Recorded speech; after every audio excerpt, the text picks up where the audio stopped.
अपने जो 10 जोड़ों की बात कर रहे थे उसमें से पहला जो एंकल ज्वाइंट पे हम काम करेंगे। एंकल ज्वाइंट कहने के लिए तो एक ज्वाइंट है, लेकिन यह अपने लेग को फुट से जोड़ता है, मीन्स अपने पैर को अपने पंजे से जोड़ता है।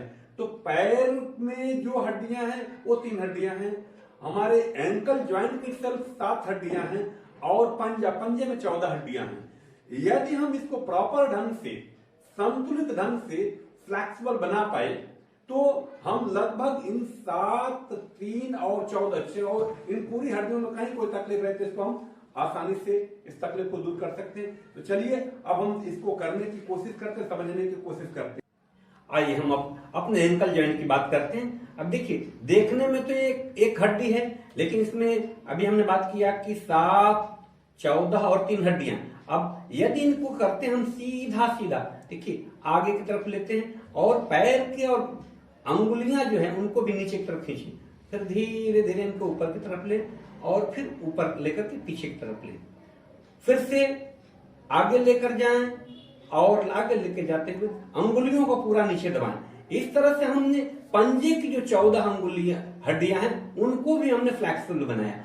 देखिए, पीछे लिया हमने, पूरा तनाव दिया अंगुलियों को पीछे की तरफ, फिर आगे लेते समय अंगुलियों की स्थिति ऐसी होनी चाहिए। इस तरह से हमने एंकल ज्वाइंट में से जुड़े सब हड्डियों को फ्लेक्सिबल बनाया।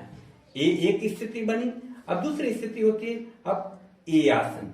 इसे इसमें हम क्या करते हैं कि दोनों तरफ से पंजे को right left, left right, left right, left right, left right. इसमें भी अंगुलियों को देखें, ऊपर जाते समय ऊपर कर देना है, नीचे जाते समय नीचे कर देना है। ये स्थिति हमारे अंगुलियों की होनी चाहिए। अब इस तरह से हम अगर जो करते हैं तो हमारे जो फाइलेंजेज है, मतलब पैर की अंगुलियों की जो हड्डियां हैं वो भी फ्लेक्सिबल हो जाती हैं और जो एंकल ज्वाइंट की हड्डियां वो फ्लेक्सिबल हो जाती हैं, साथ ही साथ लेग की जो हड्डियां हैं वो भी फ्लेक्सिबल हो जाती हैं। इस तरह से हम लेग, एंकल ज्वाइंट और पैर पंजे की हड्डियों तीनों को संतुलित कर पाते हैं। इनसे जुड़ी हुई हर बीमारी का हम समाधान कर पाते हैं। ये रहा एंकल ज्वाइंट। चलिए अब हम तीसरे आसन को, अभ्यास को करने की कोशिश करेंगे।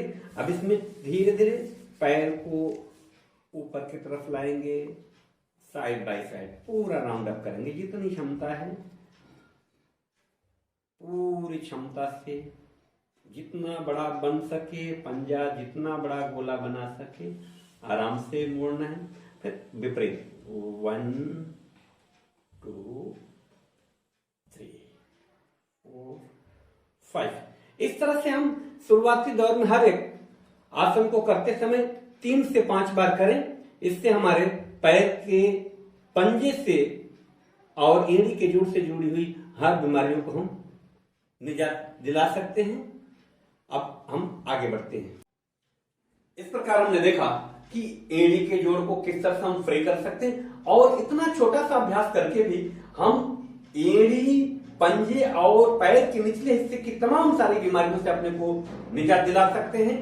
जैसे देखिए, सबसे बड़ी बीमारी है कैल्केनियसिस पर, जो आज की तारीख में 45 के बाद बहुत सारे लोगों को हो रही है। 55-60 में तो बहुत कॉमन हो गई है। जिसमें क्या होता है, कैल्केनियस नामक जो हड्डी रहती है एंकल ज्वाइंट की, वो थोड़ा सा फूट जाती है और उसमें दर्द होने लगता है। इस तरह से मित्रों, इस छोटे से अभ्यास को अगर हम प्रॉपर ढंग से करें तो पैर, एड़ी और पंजे की हर बीमारी से मुक्ति पा सकते हैं। Thank you.